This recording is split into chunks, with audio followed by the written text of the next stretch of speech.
The Buckeyes, with their attention focused squarely on that Leaders Division title and the Big Ten championship game spot that goes along with it, won't be easy in a division that also includes Wisconsin and Penn State, along with Illinois, Indiana, and Purdue.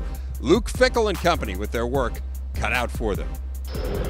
And Luke Fickell does join us now. Coach, when we were talking at Media Day in Chicago, you were saying, we were asking you about, well, how have you handled this transition with the team? And you were saying, I haven't really gotten to spend all that much time with them just because of all the rules and regulations. Now that you have spent time with them on a daily basis, what have you said to the guys about how this transition is going to work and kind of the new era here?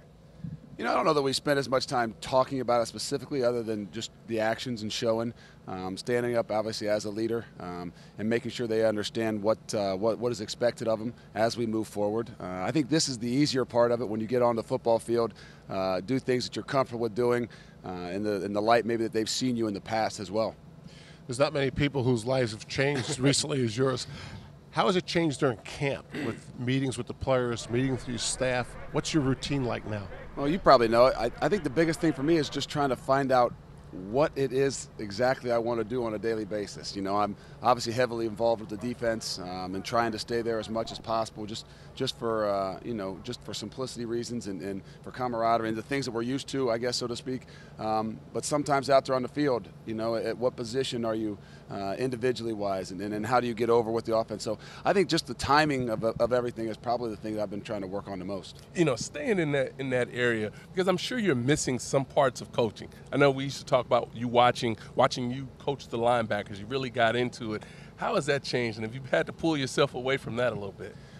Well, it's only been a few days, but I've tried to. And I think the biggest thing is trying to let especially Vrabel do his job and try not to stand on his toes right now and stay back and is away from the linebackers more so than the rest. So, but I got to find that time where I can have the individual time and still enjoy doing the things that I've always enjoyed doing. Luke, you're a first-time head coach. You're looking for a first-time starting quarterback. You come from the defensive side of the ball. It's an incredible perspective. What do you look for when you're trying to decide who starting quarterback should be? I think I told him this the other day. I look for two things: confidence and leadership. And I can't give him specifics on mechanics or something I want to see other than I said, hey, I want to see some confidence out there and I want to see some leadership. And there's different ways of doing both of those.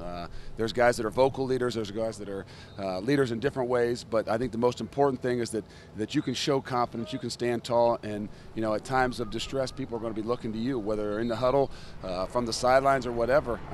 So that's the thing that I just keep telling them, hey, that's what I'm watching from the defensive perspective. Luke, come scrimmage time, will you have the toggle? Will you start practicing that? Will you listening to the offense and listening to the defensive coaches? Yeah, and that's it's been meetings-wise a little bit, but I think that's probably one of the biggest things that I'm excited to get is get into the stadium, get the headsets. We usually only do it once a year, but we're going to try and do it twice before obviously the first game, just so we can get some of that communication. I can get a feel for how they talk and the different things that are said that way, and it's always been a collaborative type of thing. Right. I mean, there's no doubt in the past that they always came over to the defense and say, hey, we're going to be in fourth down situation. What do you guys think we should do? So I don't see that it'll be much different, but there still has to be a decision made, and making those decisions. I think until you actually do it, who knows how you practice it? There'll be a few people watching, by the way. I'm sure. Luke, you said that you have leaned on people who have been there before. Who specifically?